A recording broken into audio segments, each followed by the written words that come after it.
পাকিস্তানের ভূমিকাটা একটু অদ্ভুত। তারা ইসরায়েলের ব্যাপারে বেশ বিরোধিতা করছে, নিন্দা জানাচ্ছে, হুঁশিয়ারি দিচ্ছে, কিন্তু আমেরিকার ব্যাপারে আবার সফট। বিশ্ব কূটনীতিতে ভারত সবসময় এগিয়ে থাকতো।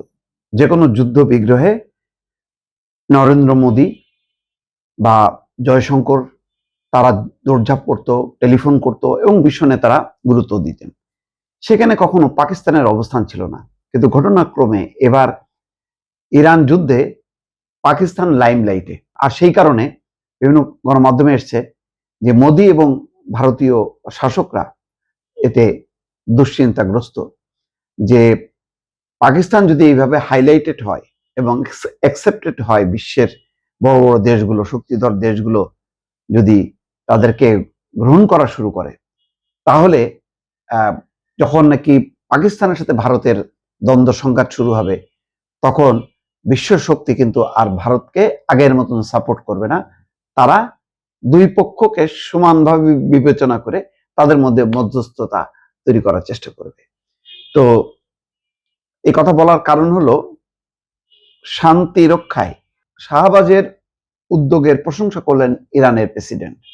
এটাও একটা যে পাকিস্তানকে একটু সাপোর্ট করা, যে ঠিক আছে তুমি এই যে মধ্যস্থতা করতেছো পাকিস্তানের মাধ্যমে, যেই পরোক্ষ একটা আলোচনা চলছে, চালাচালি চলছে, চিঠি চলাচালি বা প্রস্তাব চালাচালি, সেটা বেশ ভালো। তার মানে একটা গ্রিন সিগন্যাল দিল যে তুমি চালায় যাও। যুদ্ধের দামামা থামাতে এবং আলোচনার পথ সুগম করতে আস্থা তৈরির উপর জোর দিয়েছেন ইরানের প্রেসিডেন্ট মাসুদ পেজেশকিয়ান। পাকিস্তানের প্রধানমন্ত্রী শাহবাজ শরীফের সঙ্গে ঘণ্টাব্যাপী এক ফোনালাপে তিনি এই জোর দেন।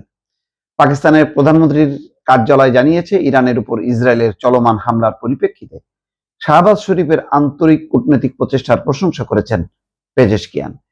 ইরানি প্রেসিডেন্ট বলেন, আলোচনা এবং মধ্যস্থতা সহজতর করার জন্য পারস্পরিক আস্থা তৈরি করা জরুরি।